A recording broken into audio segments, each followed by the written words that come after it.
सभागार में आप सभी का स्वागत है। कार्यक्रम की कड़ी को आगे बढ़ाते हुए अब मैं आमंत्रित करूंगी श्रीमती रंजना जी को। आप समीक्षा अधिकारी हैं उत्तराखंड सचिवालय में। आप हम सभी को मेरी योजना पुस्तक के बारे में अवगत कराएंगी। Shrimati Ranjana. Thank you ma'am. आदरणीय उपस्थित यहाँ पर समस्त महानुभावों का मैं कार्यक्रम क्रियान्वयन विभाग उत्तराखंड शासन की ओर से हार्दिक स्वागत एवं अभिनंदन करती हूँ। मैं आप लोगों से पूछना चाहूँगी कि आप में से कितने लोग मेरी योजना किताब के बारे में जानते हैं? Please you raise your hand. Okay, काफ़ी लोग इस पुस्तक के बारे में अवेयर हैं, बहुत अच्छी बात है। मैं मेरी योजना पुस्तक पर डिस्कस करने से पहले अपने जीवन का एक अनुभव साझा करना चाहती हूँ कि क्यों इस पुस्तक के बारे में हम सबको जानना जरूरी है।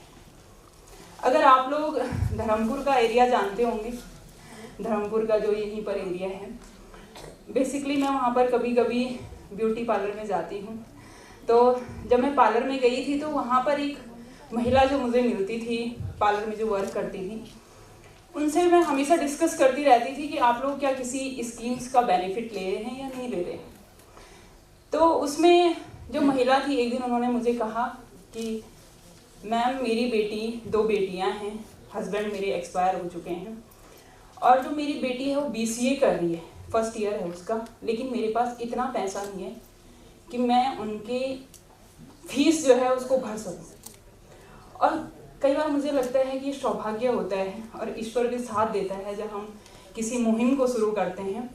तो उसी दौरान माननीय राज्यपाल उत्तराखंड जो हमारे हैं, उन्होंने एक स्कीम चलाई जिसमें उन्होंने जो गरीब बच्चे जो हायर एजुकेशन लेना चाहते थे, उन बच्चों के लिए आर्थिक सहायता देने के लिए आवेदन मंगाए। और ये भी सौभाग्य की बात है कि एक लड़का हमारे ऑफिस में मेरे पास इसलिए आया कि मैम मुझे ये फॉर्म जमा करना था। मैंने देखा, मैंने स्कीम देखी, मैंने कहा अच्छा ये कहाँ से फॉर्म जमा हो रहे हैं? उन्होंने कहा राज्यपाल के यहाँ से। मैंने कहा अच्छा मैं इसकी फोटोकॉपी ले लूँ। तो मैंने उसकी फोटोकॉपी ली। उसने कहा कि मैम आप मुझे बता देंगे कैसे जमा करना है? मैंने कहा हाँ मैं आपको प्रोसीजर बता देती हूँ। मैंने उनको बता दी। उस लड़के ने तो जमा कर दिया, लेकिन वही फॉर्म मैंने उस महिला को भी दिया। और जब मैंने उस महिला को दिया तो उन्होंने उसमें सारे डॉक्यूमेंट्स लगाए जो उनके पास थे। मैंने उनको हेल्प भी किया कि कैसे आप लोग इसको फॉर्म जमा करना है, क्या उसमें एप्लीकेशन लगेगी, क्योंकि कई महिलाओं को ये भी नहीं पता होता है कि एप्लीकेशन लिखनी कैसे। तो जब मैंने उनको हेल्प की, उन्होंने फॉर्म जमा किया, तो उनकी बेटी को 1,70,000 रुपये, जो पूरे 3 साल की जो उनके पूरे सेमेस्टर की फीस थी, माननीय राज्यपाल महोदय के यहाँ से वो सहायता उनको मिली। और उनके वर्ड पता क्या थे कि मैम आप मेरे लिए ना ईश्वर है। और मुझे लगता है कि ये मैंने कुछ भी नहीं किया उसमें, सच बताओ तो। हमने क्या किया कि जो स्कीम जिस महिला के लिए थी उसको वहाँ तक पहुँचाने में सिर्फ एक सेतु का काम किया। जिस सेतु को हम आज यहाँ पर जो सेतु काम कर रहा है वही काम किया है हमने। और मुझे लगता है कि जितने भी हम यहाँ पर महिला बैठे हैं, जितने भी पुरुष जन यहाँ पर बैठे हैं, अगर हम इसी तरह से हर स्कीम्स को एक वंचित पात्र लाभार्थी तक पहुँचाएं। पात्र लाभार्थी का मतलब सिर्फ एक गरीब नहीं है, एक वो इन्वेस्टर भी है जो उत्तराखंड में इन्वेस्ट करना चाहता है, वो भी तो एक पात्र लाभार्थी है। पात्र लाभार्थी सिर्फ एक दिव्यांग नहीं है, एक वो खिलाड़ी भी है जो हमारे राज्य के लिए गोल्ड मेडल लाना चाहता है। पात्र लाभार्थी हर वर्ग का व्यक्ति है।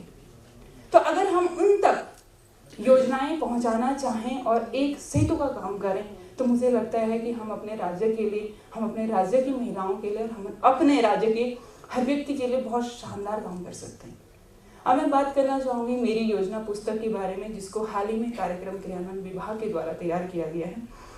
इस पुस्तक का जो पहली पुस्तक तैयार हुई थी वो 2023 में हुई थी, सेकंड जो पुस्तक तैयार हुई वो 2024 में हुई, और जो तीसरी पुस्तक तैयार हुई वो 2025 में हुई। इन तीनों पुस्तकों में 1090 योजनाएं हैं और 1090 योजनाओं में से 482 योजनाएं सेल्फ एम्प्लॉयमेंट और एम्प्लॉयमेंट की हैं। 54 योजनाएं सिर्फ महिलाओं से संबंधित है। और मैं ये बोलना चाह रही हूँ कि इसमें सिर्फ ऐसे ही नहीं लिखा हमने कि ये विभाग की ये योजना, नो, इसमें हमने प्रोसीजर को एक्सप्लेन किया है। और प्रोसीजर को एक्सप्लेन कैसे किया है वो भी मैं आपको एक्सप्लेन करना चाहूँगी कैसे हमने उसको लिखा है। अगर मैं एग्जाम्पल देती हूँ विधवा पेंशन के बारे में, विधवा पेंशन दी जाती है समाज कल्याण विभाग के द्वारा, जिसमें विधवा जो महिलाएं होती हैं उनको 1500 रुपये प्रति माह पेंशन दी जाती है। अब हमने इस मेरी योजना पुस्तक में इन जो स्कीम्स हैं उनको कैसे लिखा है। सबसे पहले हमने लिखा योजना का नाम विधवा पेंशन योजना। योजना के लिए पात्र कौन है? ऐसी विधवा महिलाएं जिनकी उम्र 18 वर्ष से अधिक है, जिनके पति की मृत्यु हो चुकी है और जिनके परिवार की मासिक आय रुपये 4000 या उससे कम है या वो बीपीएल है, ये हमने उसकी पात्रता लिख दी। अब लिखा कि लाभ क्या है।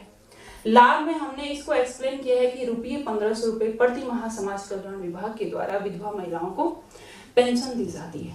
इसके आगे अब हमने लिखा है आवेदन प्रक्रिया और चयन प्रक्रिया, जो बेहद जरूरी है, जो कहीं भी आपको नहीं मिलेगी। अगर मैं ये कहना चाहूंगी कि किसी भी विभाग के द्वारा नहीं लिखी गई है तो वो सच है। आवेदन प्रक्रिया और चयन प्रक्रिया में हमने लिखा है कि सबसे पहले संबंधित व्यक्ति के द्वारा फॉर्म को डाउनलोड करके प्रिंट करके लाना होगा। डाउनलोड कहाँ से करेगा? वो समाज कल्याण विभाग की वेबसाइट ssp.uk.gov.in से या socialwelfare.uk.gov.in से या अपनी सरकार पोर्टल से प्रिंट करके फॉर्म लेकर आएगा। उसमें संबंधित विधवा महिला अपना नाम, पिता का नाम, अपना पति का नाम, आधार नंबर, मोबाइल नंबर और उसके साथ जो डॉक्यूमेंट्स लगेंगे, डॉक्यूमेंट्स क्या क्या लगेंगे? आधार कार्ड लगेगा, पति का मृत्यु प्रमाण पत्र लगेगा, बैंक खाता लगेगा, 4000 रुपये तक की आय का प्रमाण पत्र लगेगा या बीपीएल प्रमाण पत्र लगेगा।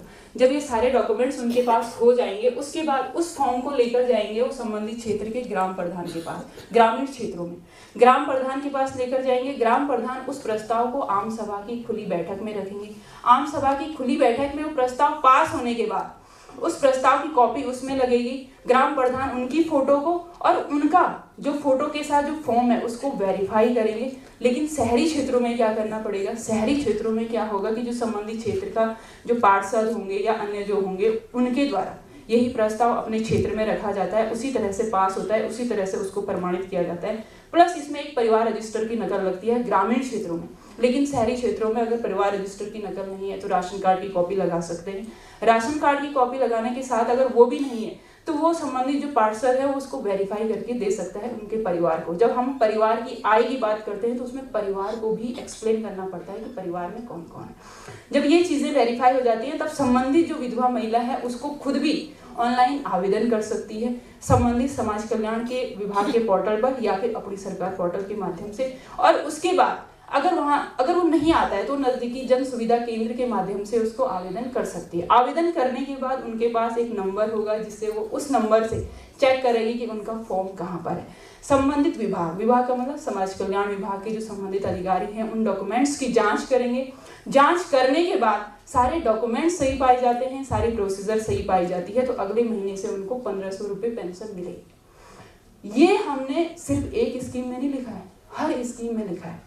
अगर मैं बोल रही हूँ कि 482 स्कीम्स की मैं बात कर रही हूँ सेल्फ एम्प्लॉयमेंट और एम्प्लॉयमेंट की, जो यहाँ पर जो महिलाएं बैठी हैं जो खासतौर पर स्वरोजगार करना चाहती हैं या अगर वो नहीं जानती हैं कि क्या करना है तो इस किताब को देखें और उनसे ये जरूर सीखें कि हम कैसे इन चीज़ों को कर सकते हैं। और अगर आपको ज़रूरत नहीं है तो जो संबंधित व्यक्ति है, जैसे मैं बोल रही हूँ कि मुझे ज़रूरत नहीं है लेकिन हो सकता है कोई ऐसा व्यक्ति हो जिसको मैं जानती हूँ, कोई ऐसी महिला हो जिसको मैं जानती हूँ और वो इसका बेनिफिट ले सकता है। हमें एक संबंधित योजना को अगर हम एक पात्र लाभार्थी तक सही टाइम पर पहुंचा सकते हैं तो मुझे लगता है कि यही महिला सशक्तिकरण होगा। और जिस दिन हमारे राज्य की हर महिला सशक्त होगी उस दिन हमारा देश भी सशक्त होगा, हमारा राज्य भी सशक्त होगा और हम सब सशक्त होंगे और हम सब ये कर सकते हैं। मुझे जहाँ तक लगता है कि यहाँ पर सभी विभागों की महिलाएं जो मुख्य पदों पर बैठे हैं वो यहाँ पर हैं और उन लोगों से मेरा विनम्र अनुरोध रहेगा कि जो मेरी योजना पुस्तक है उसके बारे में जो हमारे राज्य की जितनी भी महिलाएं हैं उनको अवश्य बताएं ताकि उनसे संबंधित कोई ना कोई स्कीम्स अगर उसमें हो तो उसका वो बेनिफिट ले सकें। इसी के साथ मैं आप सभी का दिल से धन्यवाद करती हूँ एंड थैंक यू सेतु आयोग को। Thank you.